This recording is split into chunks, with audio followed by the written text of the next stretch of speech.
Breaking news from down under. Natalie Appleton has left the jungle. Listen. Look, everybody's going to starve. Good morning, this is the Newshour on GMTV. Yes, it's 6 o'clock on Monday, the 29th of November.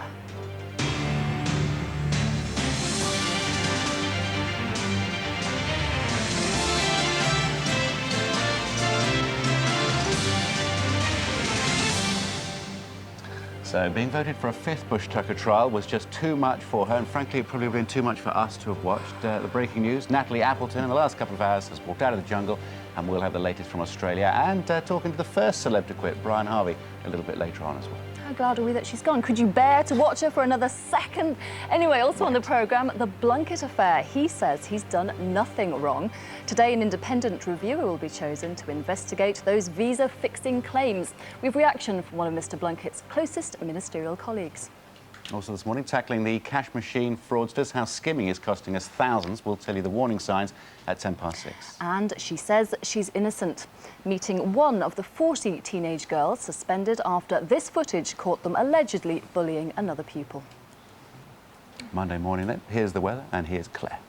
Hello, good morning. A chilly start across many parts of the country, dry as well, as you can see. Some Mr Murk and some icy patches around also across the interior. To the far northwest, though, that's where we're seeing cloud outbreaks of rain and also some strong winds, eventually moving its way southeastwards through the day. And down in the southeast, that's where it's rather cloudy here with the odd shower. Tend to clear off the scene through the day, a very slow process in both directions. High pressure in charge across the bulk of the country, and as you can see, there will be some sunshine. I'll be back in around 25 minutes. Andrew. Thank you very much. David Blunkett is battling to clear his name after allegations that he fast-tracked a visa application in order to help a former lover. This morning, the Home Secretary is preparing to cooperate with an independent inquiry into the matter. It comes on the day he launches his controversial plans for national ID cards. A busy day for him. Sue Jameson is at Westminster. Good morning, Sue. Timing couldn't really be worse for Mr Blunkett, could it? That's right, because at the moment he really is probably the most high-profile minister. There's this whole raft of anti-terrorism, security, crime legislation that Labour wants to use as a plank in the general election, which will happen sometime next year, maybe in May. And yet all the newspapers instead devoted to his very tangled love life, many column inches indeed, things that the government doesn't really want to see at this time. Now, he's getting publicly a great deal of backing. We're going to have the name today, as you say, of the independent reviewer who will be looking at these charges of visa fixing, the residency for his former lover's nanny. But also Tony Blair's going to be giving his press conference today, expecting to back him even more than the 110% we're told he backs him at the moment. So publicly you can see that things are fairly straightforward. He's been called the straightest guy in politics, but his love life has been considerably more complicated. It was an unlikely love affair. The Home Secretary in a Labour government and the publisher of a right-wing political magazine. She was newly married, he was long divorced. But love blossomed and the pair began a 3-year affair. Their relationship only came to light last August. It was then that Kimberly revealed she was pregnant with her second child. The story went quiet until this month, when it emerged that Mr Blunkett believed he was the father of Kimberly's son William and her unborn baby. A private DNA test is understood to have confirmed the Home Secretary is William's father. Now, with further legal action likely and this weekend's allegations made public, the bitter end to this affair is far from over. Yes, all very embarrassing as Mr Blunkett prepares for his big day in the Commons, Sue. That's right, the ID cards bill. Now, this is going to cause him even more turmoil and grief. It's going to have a very rough ride indeed. We've got the Lib Dems saying that they are against it. So many passports are stolen or lost each year. They say it's going to be very difficult. Civil liberties groups as well. So I think we're going to see extremely rough ride. Perhaps David Blunkett might relish it. It might take his mind off some of the other things he has to worry about. Indeed. Sue, thank you very much indeed. Time now to get this morning's other news stories from Amanda. Thank you, Jackie. Good morning. 40 pupils are returning to school today after they were suspended for bullying a 15-year-old girl. The incident was captured on CCTV last week at Glenmore School in Bournemouth. A number of those suspended have decided to take legal action against the school. And we'll be speaking to one of the girls suspended and her mother in just a few minutes' time. A deal to restart power sharing in Northern Ireland seems closer this morning. For the first time, the Sinn Féin leader Gerry Adams will meet a Northern Ireland Chief Constable. The groundbreaking meeting with Hugh Orde will take place later today in the presence of Tony Blair at Downing Street, as efforts to revive power sharing reach a critical stage. The controversial star rating system for hospitals is to be scrapped after next year. Under current rules, NHS trusts are awarded up to 3 stars depending on their performance. But the approach has been criticised for being simplistic and misleading. Instead, it'll be replaced with a broader health check system which will measure 7 core areas. Overnight, Natalie Appleton has stormed off I'm a Celebrity, Get Me Out of Here. The singer had become notorious during her time in the jungle for moaning and whining over conditions. Millions of viewers watched Nat struggle during her 4th jungle challenge last night before promptly voting her to undergo a 5th. Now, as Christmas looms, when it comes down to shopping for presents, are you a big kid or a miserly Scrooge? A new survey is dividing us all into 5 different categories of shoppers, each with their own unique personality traits. Arouge de Fuicha has been into the high street to test the theory.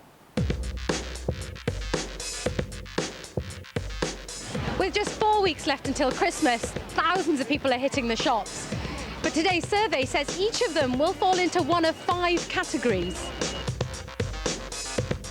I'm more excited about getting the presents than buying them because I don't have any money. I usually do all my shopping on Christmas Eve. This is like unusual for me to do it this early, so... Well, yes, perfectionist if you want to say so, yes. What, recycled presents?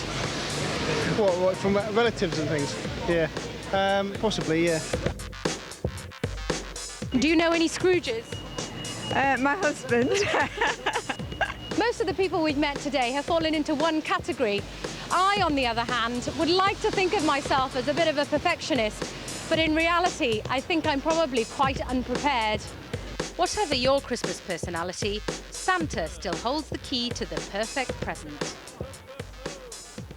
On to football news, and Chelsea lead the Premiership by 5 points after Arsenal crashed to a 2-1 defeat against Liverpool at Anfield. Neil Mellor scored with a blistering finish deep in injury time. Third place Everton were held to a 1-1 draw against Newcastle. Elsewhere, David Beckham was in stunning form with this long-range thunderbolt goal which capped a 5-0 victory for Real Madrid against Levante. Meanwhile, in the Scottish Premier League, Rangers overcame Hearts to go top of the table with a 3-2 win, while Celtic drew 2-2 with Dundee. That brings the time now to 6:07. I'm back at 5:30. Here's Andrew and Jackie.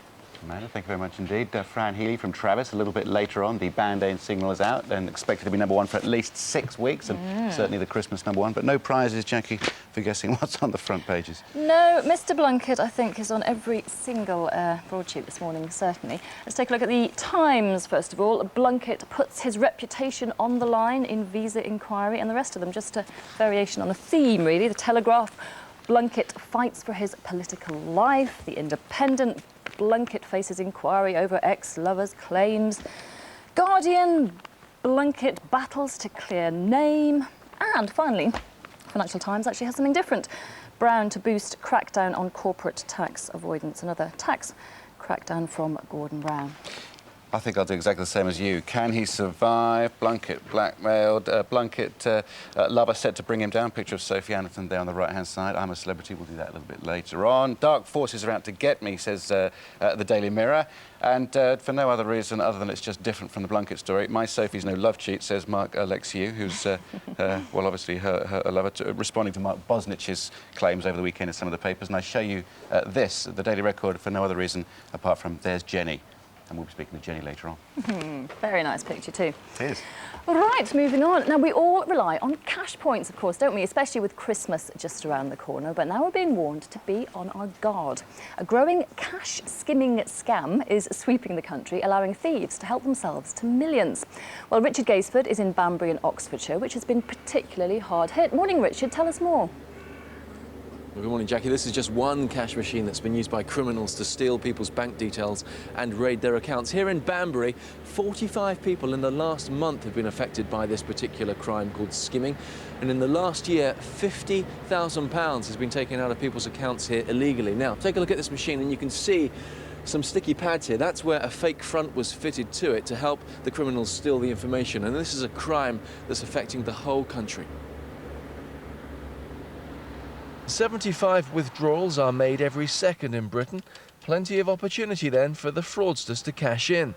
Using fake fronts to the machines, they can read all the card details and reveal the customer's banking information. The criminals then transfer it to a blank card, and once they've a PIN number, can raid customer accounts at will. In London and the South East, over £40 million has been lost due to cash machine fraud. In the North West, it's £4.8 million. In the South West, £1.8 million. And in Scotland, £1.9 million. Overall, £61 million has been lost to the fraudsters in the last year alone. Well, I'm joined here by John Sparks. John, I know you used this cash machine, didn't you, when this device was fitted to it? Yeah. When did you realise something was wrong? Well, I'd used the cash point about a week before, and then it was on the Thursday the week before last, and I went to withdraw £10 from my account, and I had £1,500 in my bank, and it just came up that I had £100 left and I was at my limit. So I ran up to the bank to say that some money had gone out of my account, and £1,400 had been taken out. You must have been shocked. Well, yeah, very shocked. To think you've got £1,500 in the bank and then you've got nothing. I mean, how do you explain it? And you looked at your account details and you've seen that they've been taking money in big chunks, £250, £350 chunks around the southeast of England. It come out in London, in Amersham and Greenford, but they'd taken 2 lots of 350, and then 2 days later they'd had another 350, a 250 and 100. Now, I know this is a Barclays machine, but you actually bank with the Yorkshire Yeah, Bank, I'm with Yorkshire. What have they said? Well, they've given me a £1,000 overdraft for the time being, just to tide me over until all the paperwork's been done, because... And this is Christmas spending money, isn't it? Yeah, this is my Christmas spending money, so that's all put on hold at the moment until the money Let's hope back. they get it back to you soon so you can start your shopping, John. Thanks for your time this morning. And in the run-up to Christmas, it's thought that this problem could get even worse. Richard, thank you. Well, what are the warning signs and what can we do about it? I'm joined by Sandra Quinn from APAX, which is the industry voice on credit card fraud. That's right, isn't it? Good morning to you. Now, you've got an actual device here from a cash machine. Tell us how they do it. Right, what fraudster does is they use a false front like this. This is where you put the card in. Which looks just like a normal slot, doesn't it? And it's made to colour look like the machine itself. And that's copying the magnetic stripe details of your card. And they couple this with a pinhole camera. And where does that go? And that goes at the top, at the hood of the machine, just like that. So you won't actually be able to see it as a customer yourself. And what that's doing is that's recording your magnetic stripe details, and that's watching you put in your PIN. So if you just put your hand over it as you type in the PIN, that camera won't see it, will it? So I suppose that's a simple way. Absolutely. For all this technology, a very simple way is to cup your hand over free hand over your other one as you're putting in your PIN, and nobody will be able to get your details. Now, there's all this talk about chip and PIN cards now, and that we're going to be more protected from fraud. Is chip and PIN going to help protect us from this sort of fraud, then? It certainly will do, yes. How does that work? So although a fraudster will still be able to copy the magnetic stripe details of your card, those details will be useless. So as all our cards are upgraded to chip and PIN, and all the cash machines are upgraded to chip and PIN, the cash machines are only going to be reading chip and PIN cards. So you need a chip in your card for it to be reading it. And so it's not going to be reading a false card in the same way as they're currently doing. Because we haven't all got chip and PIN cards yet, though. So it's the people that do. I mean, I have a chip and PIN card now, so am I safe completely? Some of the cash machines aren't all upgraded, but they will be soon, so everybody will be protected similarly. OK. Now, what else can the banks be doing, for example? Because presumably if they all had CCTV cameras, they'd be able to see these sort of things being fitted. Well, I mean, shouldn't banks all have CCTV? Quite a number of cash machines have CCTV, so we've already been able to get a lot of very good footage of fraudsters putting these types of kit on the machines and be able to catch them after the event, so that's been very good news. And the other thing to look out for is quite a lot of banks are looking at new investigative ways of trying to make sure the cash machine reacts against anything false being put in it, so it shuts itself down automatically. OK. Now, we've heard that there's so many people who've been affected. So what happens if your account is emptied out by thieves? Is it just tough luck, or do you get it back? The good news for customers and for cardholders is that if you've been an innocent victim of this type of fraud, you won't lose out. It'll take your bank a couple of days to investigate it, and like John in Banbury, they'll give them a temporary overdraft, but you'll get your money back, so don't worry. Good. All right. Thank you very much for clearing that up. Thank you very much. 6:15 is the time. You're watching the Newshour here on GMTV. These are this morning's headlines. Home Secretary David Blunkett is fighting for his political life this morning after claims he fast-tracked a visa application for his former lover's nanny. There's speculation an historic deal to restart power sharing at Northern Ireland could be close after it was announced that Gerry Adams is to meet Northern Ireland's top policeman later. And she's out. Moaning, whining, whinging, Natalie Appleton has stormed off I'm a Celebrity after viewers voted for the singer to undergo a 5th jungle challenge. More later. Now, you may remember the rather shocking story on bullying, which we told you about towards the end of last week. It was captured on CCTV. 40 pupils from an all-girls school in Bournemouth allegedly rounded on a 15-year-old, and there were threats to kill her. All the girls were suspended for 3 days and are due to return to school this morning. Since then, a number of parents have decided to take legal action against the decision. One of those is Jackie Collins, here with her 14-year-old daughter, Chelsea. Good morning to you all. Morning. Good morning. You feel like you need to defend yourself in this case. You got a fixed-term expulsion, didn't you? Yes, I did. And I basically believe I've been branded a bully. Well, you have been, haven't you? Yes. Because you were a part of that. In what way were you a part of it? Well, I was just walking out of school with a group of friends, and I noticed a group of girls, and we just went over, because I'm a nosy character, as you do. You just walk over, and as you can see on the CCTV, I'm at the back, and I was doing no threats, and there was no threats made. Basically, it was 2 girls arguing over a boy. So you don't know exactly what was said there, or did you hear everything? Basically, they were just arguing, and one of the girls did actually say, "I'm not going to hit you, I'm not that sort of person, I just want to sort it out." And then when were you told about your fixed-term expulsion, as they like to call it? When I left the little group, I went home, and later on in the evening, my mother got a phone call from Mr. Trotman saying I'd been excluded. Jackie, what do you make of the whole incident? It's very, very harsh. All the girls have been branded mass bullies, gang of bullies. It's totally got out of hand. It's clearly not the case. Chelsea was on the edge of the crowd, just taking a look. But by not doing anything, do you think somebody can be guilty? No. You can be an innocent bystander. You can... In everyday life now, things happen. If you intervene, then you can possibly get involved yourself. I was told by Mrs. Orchard, Chelsea did the best thing by not intervening. However, she sees her as a responsible young lady, and she feels that she should have gone into school and reported it. However, during the whole incident, there are 2 teachers clearly on CCTV. They watched it all. If they felt something was happening or something was potentially happening, they could have brought the discussion into school. They could have brought the 2 girls into school and say, "Come on, girls, let's go in and sort this out." And now legal action? Definitely. In what way can you take legal action for this?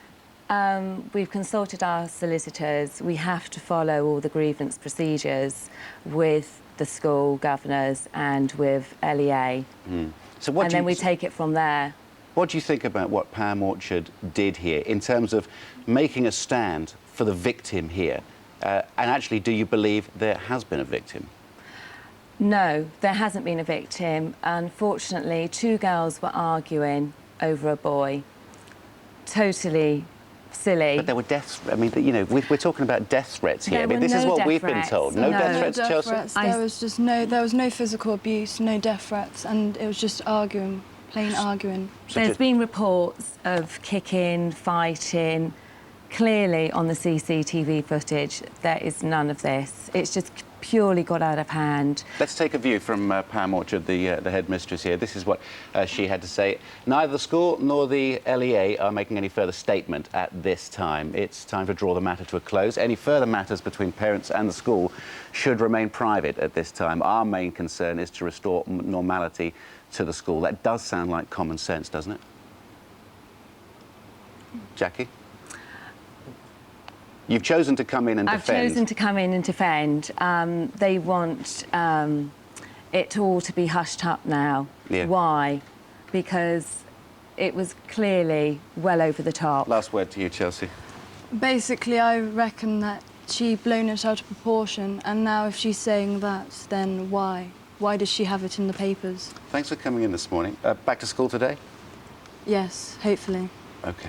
More help and advice about bullying on our website, gm.tv. Thanks ever so much for coming. It's 19 minutes past 6, and it's all been happening in the jungle overnight.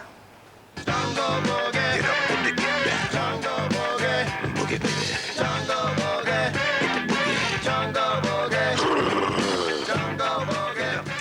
Praise be, yes, she has gone. Natalie Appleton has walked out of the jungle, and Jenny Faulkner is there for us with the latest. Good morning, Jenny. So last night we saw her being voted for a 5th trial. Obviously she just couldn't take it, could she? She's gone. Yeah, good morning, Jackie. Yeah, obviously she fancied this. This is the Versace hotel where she now is. Slightly more luxurious than the camp, but On Your Knees, which was a trial, sent Natalie on her way. I mean, this TV show has not been great for her from the start. I mean, she's emotionally, mentally, physically kind of unstable in there because she's tired, she's hungry, she's missing her home comforts, she's phobic of everything. So really she'd reached the end of her tether, and last night the great British public voted for her for a record 5th time to do a bush tucker trial. Now you might remember in the 2nd series John Fashanu was voted quite a few times. He was only voted for 4 times, so on the 5th time Natalie was just like, I've had enough. Even Ant and Dec last night on TV pleaded to the public not to vote for Natalie, but hey, they still did, and it proved too much for Natalie. She reached the end of her tether and did walk. Now, this trial did look particularly awful. There are critters, mud, it's above the ground, there's a bit of sense of balance, all the things we know Natalie hates. In fact, the producers even asked me to do this trial as a kind of run-through. And there's no way I'd have done this trial. It's hideous. It really is bad. Now, the producers are trying to work out plan B at the moment, and we've been finding out the latest. So what I can say is that strong rumours have emerged that someone else has done the trial. Now, we think it could be Sheila, because remember, she was down to the last 2. It was either her or Natalie that were going to do the trial. But the producers might actually have been fair for a change and allowed the camp to choose someone to do the trial. Obviously, they are starving. They really want some food, and the camp would have chosen someone who definitely would have won them some stars, given them a good feed, and that's after all what they need because they are so hungry. And how has her disappearance gone down with the other contestants? Because although we've all seen her as the most irritating woman in the world, they seem to quite like her in there, don't they? I know, well, it's different what the people at home have seen and the people in the camp have been feeling. Obviously, the journalists are against Natalie and the viewers must be to continuously vote for her. But in the camp, she is actually quite liked.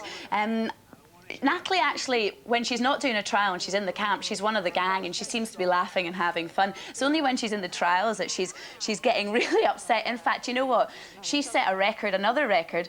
They've never won so few meals, never had so few stars, but even that hasn't made the group turn on her. They haven't been that angry about it. They've actually been very supportive. In fact, the person that's least popular is the person who was picking on Natalie, Sophie. Bizarre, isn't it? It's really not coming across like that. Anyway, we'll talk to you again a little bit later, Jenny. Thank you very much. And we have got more from the jungle in just a minute. Yes, after the break, we're talking live to Brian Harvey, the first celeb to walk out of the jungle amidst a hail of flies.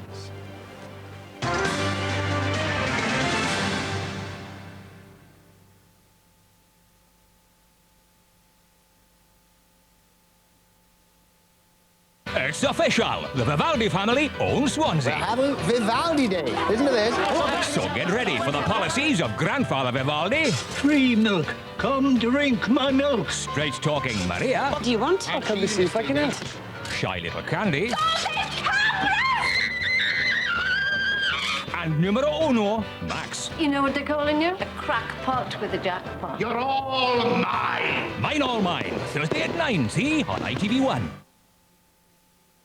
I said I want to be as big as I can. I said right from the beginning I wanted them big and in your face. I like the novelty of it. It was kind of expanding towards my armpit. It just looked like it was just about to explode. It was all about that big. The documentary that discovers big isn't always better. I'd never have another boob job. I didn't want to have it in the first place. It's something I have to live with. The Day My Boobs Went Bust, Tuesday at 11, ITV1.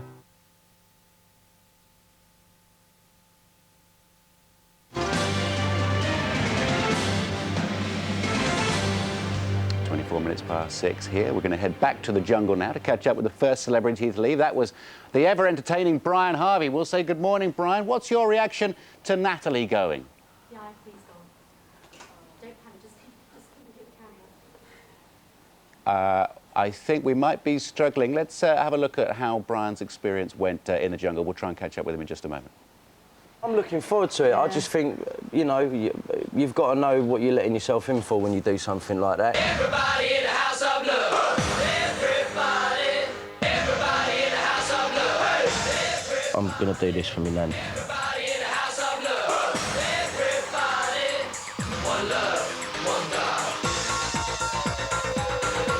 The thing is, I thought there was going to be people behind bushes slipping you a pizza or something.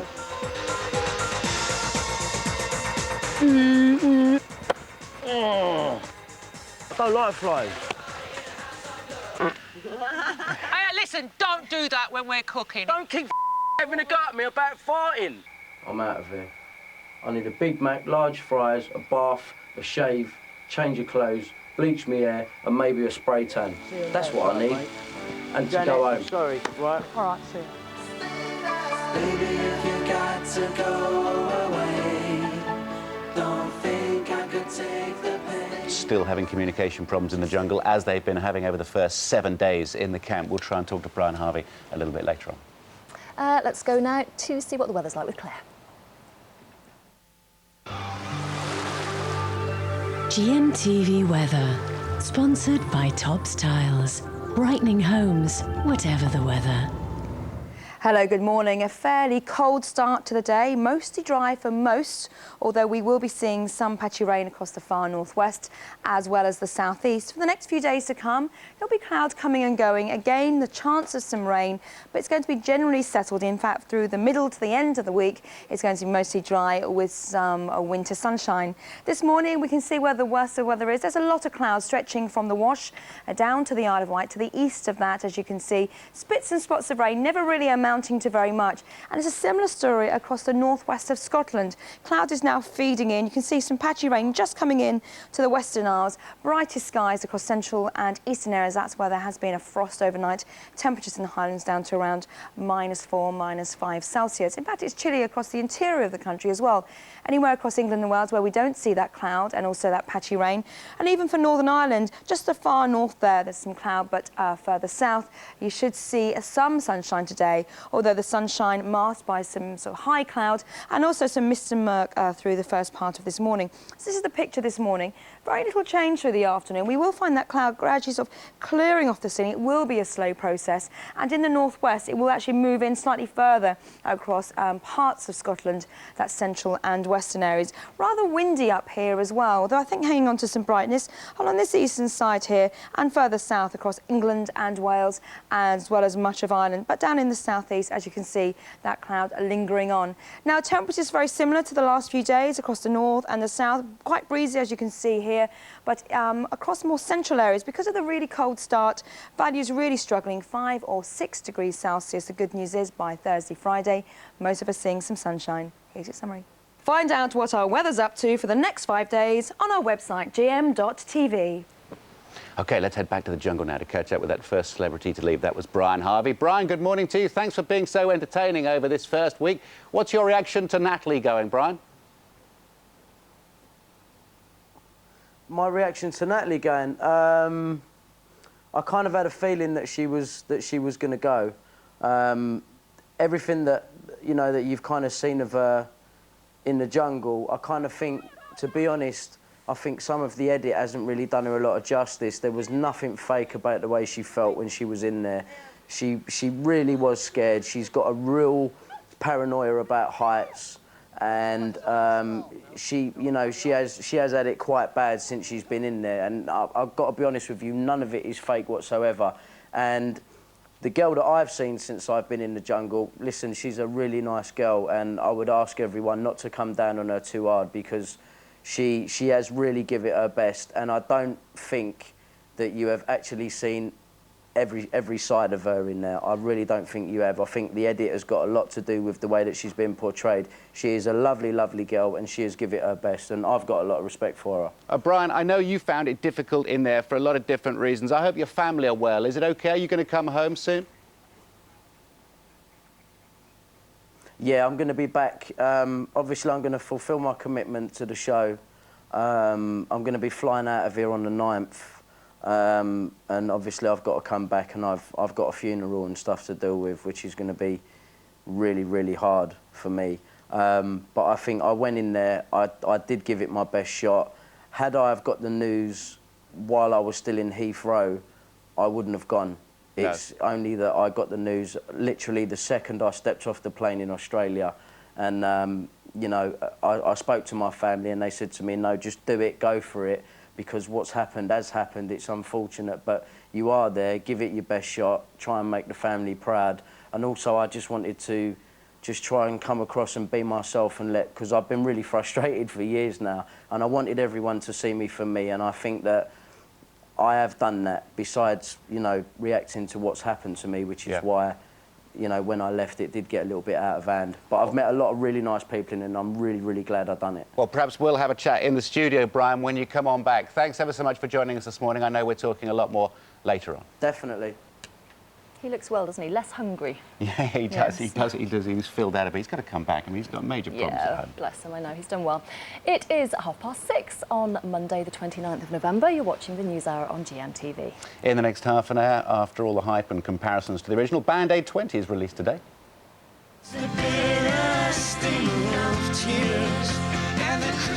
And Fran Healy from Travis will be joining us to tell us about his part in the recording and how we can help all feed the world. A little bit later on, he's in. And Rosetta is out. A bit of a shock on Saturday night. Our X Factor panel will be picking their new favourite as we head towards the semi-final.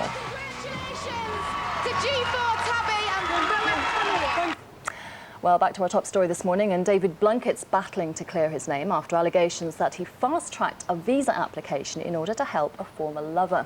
This morning, the Home Secretary is preparing to cooperate with an independent inquiry into the matter. It comes on the day he launches his controversial plans for national identity cards. Well, Sue Jameson is at Westminster. Good morning to you, Sue. Now, the timing just couldn't be worse for Mr Blunkett, could it? That's right. Even without this controversy, he would still be making the front pages because he is responsible for so much of the anti-terrorist and anti-crime legislation that will be going through in the months leading up to a general election. Instead, I think his colleagues also dismayed by just how much coverage there is in the newspapers. I mean, today it is literally almost every front page, not the sort of thing the government really wants to see. However, we've also got Tony Blair today having his monthly press conference. He will be backing David Blunkett very firmly indeed. We'll know who it is who's going to lead this independent inquiry, although the Tories say that should probably be a little bit wider. So he's described as the straightest guy in politics, but his love life has been rather complicated. It was an unlikely love affair. The Home Secretary in a Labour government and the publisher of a right-wing political magazine. She was newly married, he was long divorced. But love blossomed and the pair began a 3-year affair. Their relationship only came to light last August. It was then that Kimberly revealed she was pregnant with her second child. The story went quiet until this month when it emerged that Mr Blunkett believed he was the father of Kimberly's son William and her unborn baby. A private DNA test is understood to have confirmed the Home Secretary is William's father.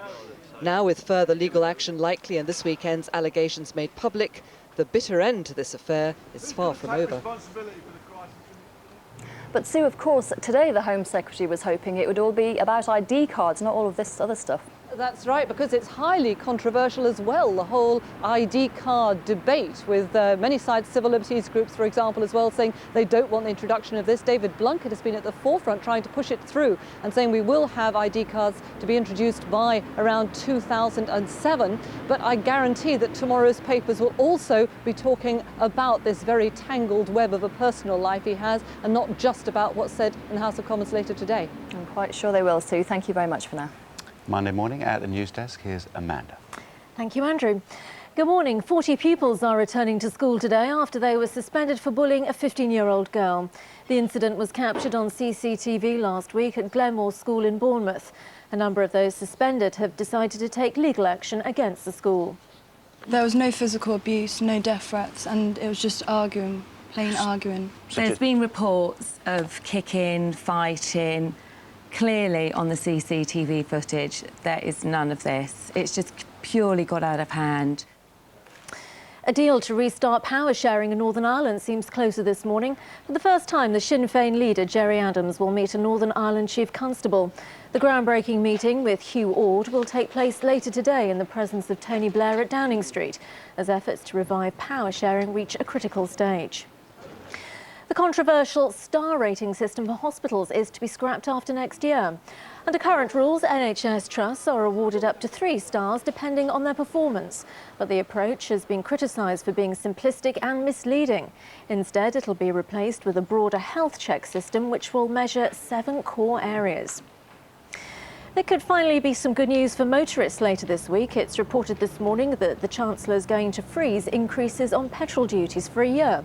The announcement is expected on Thursday and it would mean scrapping a planned duty increase of nearly 2p a litre. The row surrounding the presidential election in the Ukraine goes back to the country's highest court today. The Supreme Court will consider rerunning the country's disputed presidential election after it suspended the official result, which saw pro-Russian Viktor Yanukovych declared winner a week ago. His pro-Western rival, Viktor Yushchenko, alleges massive vote rigging and is calling for a new election. Rescuers battling to reach 141 men trapped underground in a coal mine in China have run into serious problems. Heavy smoke and high levels of poisonous gas are hampering efforts to reach the men. Officials say it's now vital the mine's ventilation system is repaired. 25 miners were killed after an explosion in the Shaanxi mine on Sunday. Now, if you're feeling a bit under the weather this morning, here's the perfect excuse to stay in bed and out of the office. Scientists have found that struggling into work with a cold could give you a heart attack. Apparently, up to 40% of people who continue to work when ill later suffer twice the normal rate of heart disease. On to showbiz, and Oscar winner Julia Roberts is getting used to her latest role this morning as a mum. The star of Pretty Woman and Ocean's 12 has given birth to twins more than a month early. It follows previous problems with the pregnancy. The star now has a baby boy and a baby girl, Phineas Walter and Hazel Patricia. Overnight, Natalie Appleton has stormed off I'm a Celebrity, Get Me Out of Here. The singer had become notorious during her time in the jungle for moaning and whining over conditions. Millions of viewers watched Nat struggle during her 4th Jungle Challenge last night before promptly voting her to undergo a 5th. Poor Nat. It is 6:37. Still to come on the News Hour, we speak to Fran Healy from Travis about Band A20 out today. First, here's what's happening where you are this morning.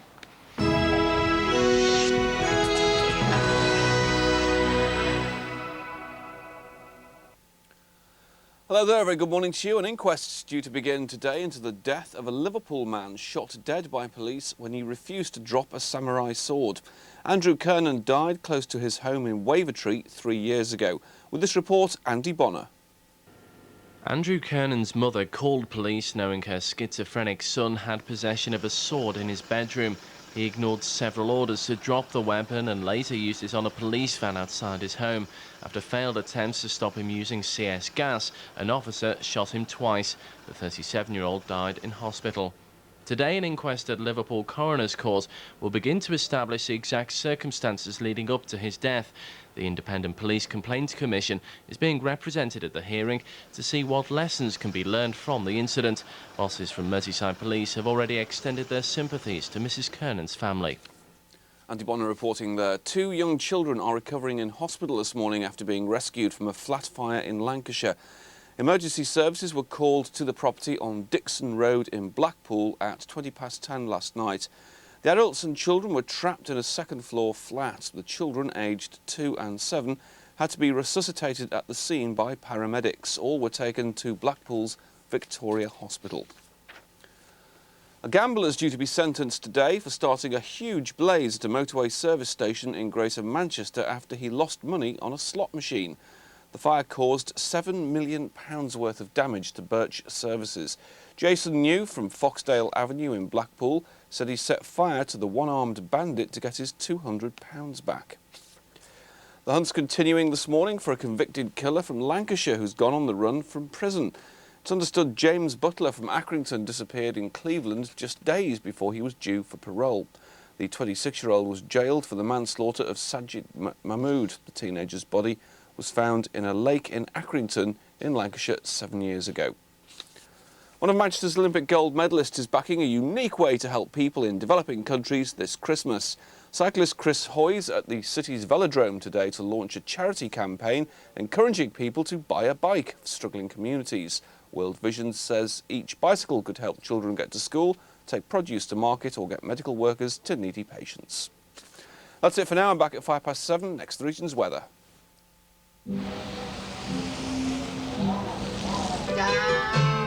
Brighten up your winter with the fresh smell of summer. A cold start with some mist and fog around, but this will soon clear to leave some sunny spells. Staying mostly fine this afternoon, although there could be the odd shower near the coast. Top temperatures 6 Celsius, 43 Fahrenheit.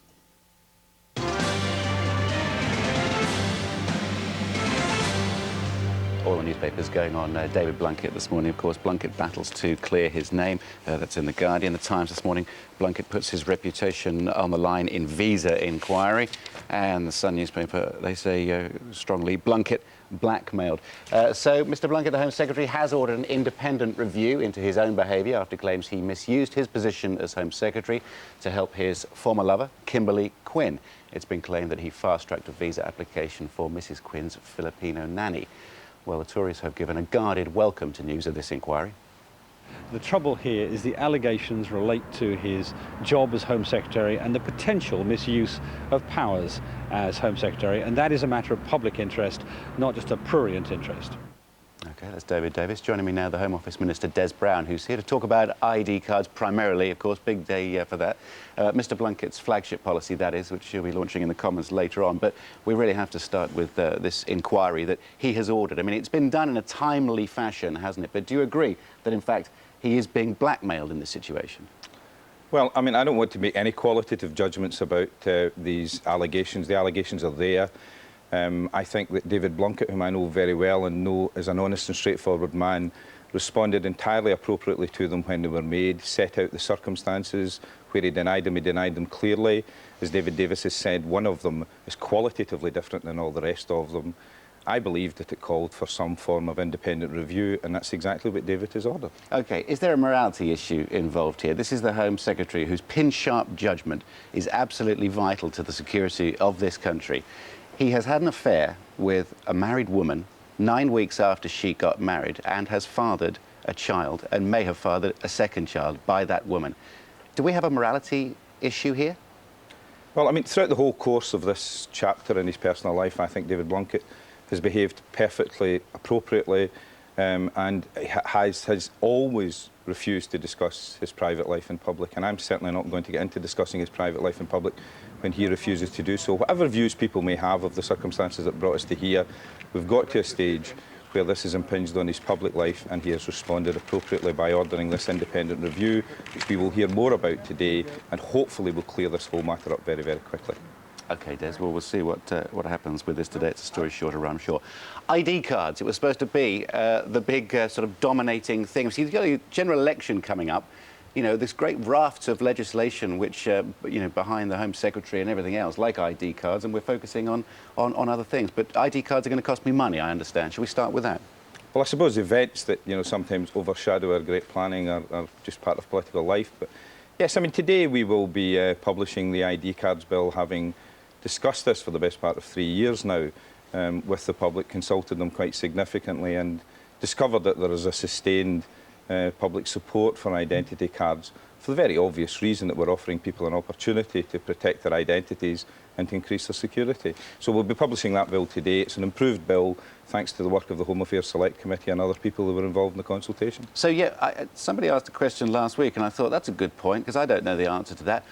Why do we need ID cards? What actually are they going to bring us? Are they a protection of our identity? Well, first of all, they're a protection of our liberties. How can that be if all your information's on a card and you have to show it when you are asked for it? Well, in the first place, the card is an important part of this, but the really important part of it is to bring together in a national identity register the information about your identity, about the identity of all the adults who are resident in the United Kingdom, and to support that by what is known as biometric information, which is information relating to your fingerprints or your facial scan or iris scan. That will then secure your identity properly, and people can then with confidence know that their identities are not being stolen or used by others for whatever purpose, for criminal purposes, for fraud, for terrorism, just for generating multiple identities for dishonest and inappropriate and criminal circumstances. People have the security of knowing that.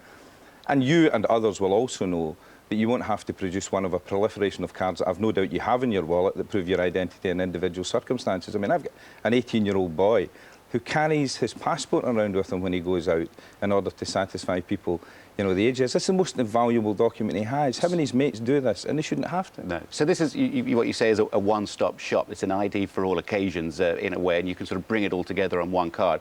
But you're going to have a job, aren't you, convincing people that this is not another erosion of civil liberties. People are going to think that, and at the moment I think it's 48% are against it, 31% are for this. How will you convince people, or doesn't it matter? Well, I mean, the latest Murray poll that I've seen shows 80% of people in favour of it and about 13% against it, and a comparatively small number of people... Odd how polls can differ. Well, polls are different. I suppose it depends on questions you ask people, but, I mean, certainly our consultations indicate the significant degree of public support. Can I reassure everybody that there's no increased culture of identification here? There is nothing in this bill that we will be publishing today that will cause people to have to prove their identities in any circumstances that they don't presently have to. What it will do is it will give them an ability to do it to a gold standard, and it will give them the reassurance of knowing that other people are not stealing their identities and using them for fraudulent purposes. Already about £1.3 billion every year in this country is stolen from us, defrauded from us by identity fraud. OK. Des, thanks for coming in this morning. Thank you very much. It's 6:46. You're watching the News Hour on GMTV. This morning's headlines. There's speculation a historic deal to reinstate power sharing in Northern Ireland is close after it was announced that Gerry Adams is to meet Northern Ireland's top policeman later. The NHS system of star ratings for hospitals is to be scrapped at the end of this year. The system had long been criticised as crude and simplistic. And she's out, moaning, whining, whinging. Natalie Appleton has stormed off I'm a Celebrity after viewers voted for the singer to undergo a 5th jungle challenge. Not too many tears being shed over that one, possibly. Now, I'm not ashamed to say I do remember the first one. Wasn't it fantastic? 20 years on, and the new Band-Aid single goes on sale this morning. Some record shops are predicting it could be #1 for 6 weeks. Let's take a look at it. The bitter sting of tears and the Christmas bells that ring there are the clanging chimes of doom. Great stuff. Well, Fran Healy from Travis was heavily involved in Band-Aid 20, and he's here. Good morning to you. Great to see you. Now, all these predictions that it could be I mean, there's no doubt it'll be #1, but #1 for 6 weeks, do you think? Wow. Well, if it is, well, it should be, because it's the only record this side of Christmas that's going to save lives and do something, you know, proper. Yeah. Now, we saw you singing there, but you did a ludicrous number of things in this. Tell me what you did. You played bells and all sorts of stuff. I was the producer's little helper, Nigel's little helper. I did tubular bells, jingle bells. Did you learn those specially for this? Or we had to. The tubular bells were actually out of tune with the track, so we had to tune the track down to match the tubular bells. But we did loads and loads of little bits and pieces, and it was the most amazing experience to... It did look fantastic. A long day. McCartney was there as well. Paul McCartney, Tom York, we're all the backing band. It was just so exciting. Surreal, isn't it? I mean, of course, there's always critics, aren't there? And some people have been saying, oh, well, you know, they should have had groups like Westlife in it who sell loads of records and their fans would buy it. I mean, what do you think of all that sort of stuff? I don't know. I think that, honestly, it's a great song, and there was so many bands that were involved. I was just so honoured to be asked by Bob and by Midge and get the call and say, you know, come and do this. So I don't really have a point of view on the rest of it. And it doesn't, I mean, it's all, as you say, it's all in a good cause. Yeah. It doesn't really matter who's in it as long as it makes the money, doesn't it? Now, there's also a book going along. Oh, you've got it there. Marvellous. This book I have here. What's it called? The Rough Guide to a Better World. The Rough Guide to a Better World. Coming out today. Where can we get hold of that, and what's all that about? This is a free book produced by the Rough Guide people who do the Rough Guides to the New York, all these places. It's free. You can get it in the post office from today. It just so happens that it coincides with the Band-Aid release. And it's a book about how you can help to basically make the world a little bit better. Tells you all about charities, tells you what you can do. As I say, it's free, so you can pick up a few. Can't complain about that. Yeah. When you're getting your stamps for your Christmas cards, you can get a few of these and put one beside the toilet, put one beside the bed, and read it. Absolutely. Now let's talk about Travis, because I hear you're doing a secret gig, which obviously isn't going to be secret anymore if we're talking about it on GMTV. But so secret. Yeah, I don't even know about it. Oh really? So it's not true, because all the papers were saying secret gig, Travis coming up in Scotland. Oh yeah. Oh, so it's. Yeah, but I had an email yesterday about it, and it's got an acronym. You know, it's SH something. And I'm going, what is this? It's so secret, I don't even know what it is. So. Oh, OK. Well, say no more. OK. Thank you very much. Good luck with the single. We know it's going to do fantastically. Cool. Got a view on X Factor at all? I saw one of the episodes, and I thought it was amazing entertainment. It is good entertainment, isn't it? But it's sad news. You're so diplomatic. You're so diplomatic. Let's have a look then. She thought she had the X Factor, this girl. Simon Cowell thought she had the X Factor as well, but the viewers disagree. We're talking about Rowetta. She'd been tipped to win, but she was booted off on Saturday night, leaving just 3 acts left. In our top panel, we'll be discussing all in just a moment. But first, a word with Rowetta. Ben had a word with her after the show on Saturday night, in fact. Are you chuffed that your mum and your gran could be there for your last performance? I'm really pleased. I was upset about going on first and then going on last as well. But it's a competition, and whatever the way they want to make it, fine. I said, are you planning this for me to go tonight? Because it's great television. No, they're not. At the end of the day, people vote for who they want to vote for. The public voted for the others. They're all brilliant. Everybody in the final 9 were brilliant. Simon can't sign you now. He said that now. Simon can't sign you, Rowetta. So what are you hoping is going to happen now? I've no idea. I've no idea. Let's consult our very own X Factor panel, see what they made of it. Richard Park, Jonathan Shallett, Polly Hudson, all here this morning. Morning, all. Morning. We've all backed her in the past. Where did the steam run out of her campaign, Polly?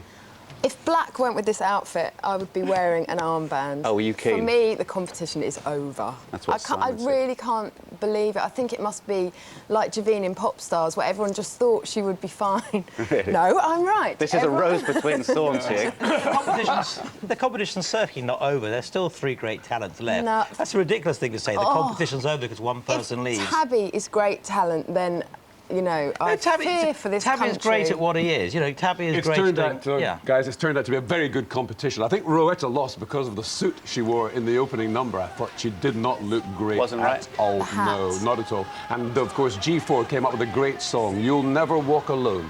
I can imagine every football supporter in Liverpool and Celtic saying, give me my phone, I need to vote for G4. But are G4 going to sell records beyond Christmas and into the new year? I mean, you've all sold records. Have you sold records before, Richard? Yes, of course you have. Of course I have, yes. I've worked with many million-selling artists in my time, and the blonde guy in G4, I think, has got some special quality. But they're a band. That's Jonathan, isn't it? But they're a band.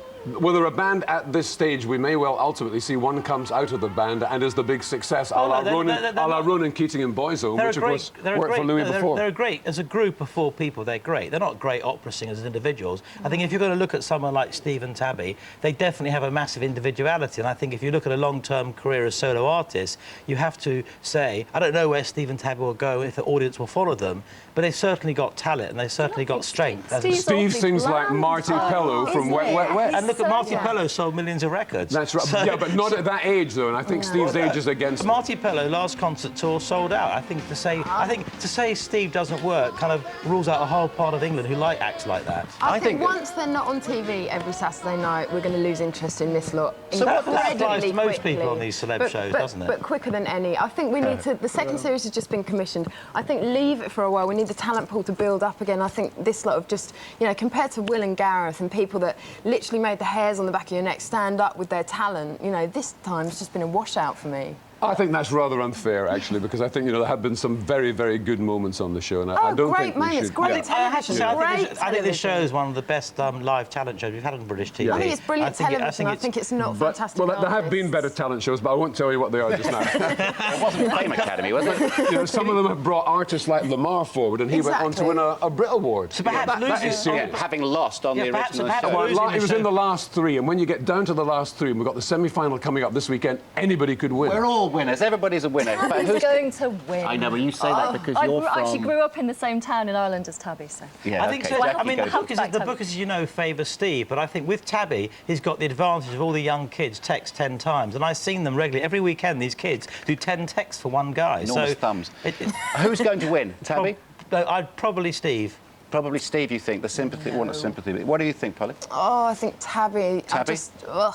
What do you think? No, I think G4 are now going to come through. I think the moment he had a tear in the young guy's eye on Saturday night for his mum, who hasn't been keeping well. No agreement. No agreement. We've got to go. We've run out of time. Eamon and Fiona will be getting...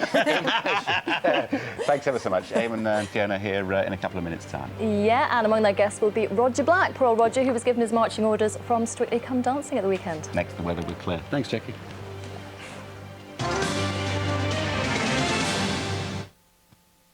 To see myself on TV was just bizarre. They're amongst the most famous young faces in the country. There's like 20 people stood around you. Normal kids that became household names overnight. Hello, Grandma. Where's the toffee tin? That was my first taste of professional show business. Get the inside story from the dodgy fashions. Ta-da! You're not going out like that. To the full-on passions. Hey, put your tongue back in. The Kids from Coronation Street. Tuesday at 8, ITV1. GMTV is looking for groups of people to join our biggest ever Inch Loss in 2005. New experts, new locations and new challenges are in store. This time you must apply in groups of 4, sending a video of yourselves to Inch Loss 2005, PO Box 12789, London SE1 9EW. Oh dear, turkey's still frozen. Oh, what are you going to do? Oh, calm down, dear. No, there's no need to panic. Oh, now. No, there's no need for that. Oh, dearie me. It hasn't quite worked out, has it? With GMTV's Christmas cookery, lunch doesn't have to taste foul.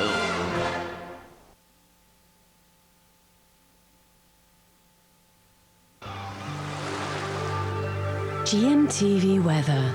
Sponsored by Tops Tiles. Brightening homes, whatever the weather. Hello, good morning. A cold start across many parts of the country, rather cloudy in the southeast and the northwest. Elsewhere, you will see some sunshine today. And over the next few days, remaining mostly settled, although cloud will be moving in from the northwest, bringing a little bit of patchy rain to Scotland and northern England, as well as western areas of the country, just for a time. And then by the end of the week, we will see some sunshine again. And for today, as you can see, a lot of cloud covering the southeast, East Anglia. The odd spot or two of rain, never really amounting to very much, damp in places. And it's a similar scenario across the northwest, although here it's going to be windy, and outbreaks of rain eventually moving into the Western Isles and gradually creeping across Scotland. But it's a chilly start across more central and eastern areas, and that's where temperatures last night dipped to, at the very lowest, around -3, -4 and -5 Celsius. Elsewhere, it's a chilly start, a touch of frost here and there. As you can see, some mist patches, but you will see some sunshine today. Anywhere across England and Wales, away from the southeast and Northern Ireland and eastern areas of Scotland. Little change for the afternoon, although we will see more cloud move in across central areas of Scotland and also see those outbreaks of rain. And down in the southeast, that rain gradually clearing off the scene, remaining rather cloudy down in the far southeast. Elsewhere, some brightness to come, and sadly, that's where the lowest temperatures will be because of the very cold start. To the north and to the southeast, temperatures holding up around 8 or 9 Celsius, rather breezy across the far northwest there. And then for tonight, watch out, it's going to be another chilly night across England and Wales. More cloud across Northern Ireland as well as Scotland. And here, I think temperatures holding up. But watch out, I think the fog will be more widespread tonight across more southern areas, remaining windy in the north. That will keep the fog away, but as you can see, more rain to follow. And then over the next few days, that cloud gradually moves in across the country. There will be some sunshine in between, and then it gradually clears off to the Atlantic, and that means by the end of the week, most of us seeing some sunshine, it will be mostly dry. Here's your summary. For your local 5-day weather forecast, visit our website, gm.tv.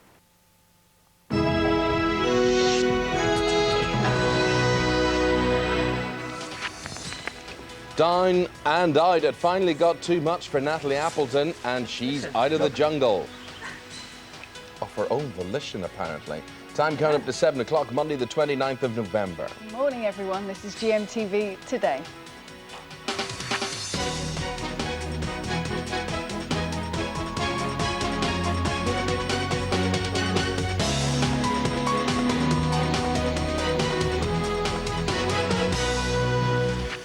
Well, it was one Bush Tucker trial. Oh, I have to be very difficult. Careful how you say that. One Bush Tucker trial too much for Natalie, even though she didn't managed to start her 5th show. She didn't do any of them, did she, really? Oh, she was... I had a lot of sympathy for Natalie, but no, hang on, wait for How it. on earth you and me are the Wait 4th for it. most popular pairing in British TV history, I do not know. Oh, have we told you about that but yet? we We'll will. tell you later. But when she did the food thing with Sophie eating most of it, I just thought she was very selfish. She could She have thought, help your mate out there Yeah, a bit. you Swallow would an have ostrich egg, that's all you're asked to do. Anyway. Kangaroo testicle? Oh no, that was... She bit it and burst it. Oh. Anyway, we're going to the jungle. Jenny Faulkner is there to give us the latest. Natalie is out. Yeah, sorry, I can't get the image of Sophie eating one of those things again. Oh, gross. Anyway, yes, last night, good morning, Amy. Last night, you all broke records. You voted for an I'm a Celebrity contestant to do a Bush Tucker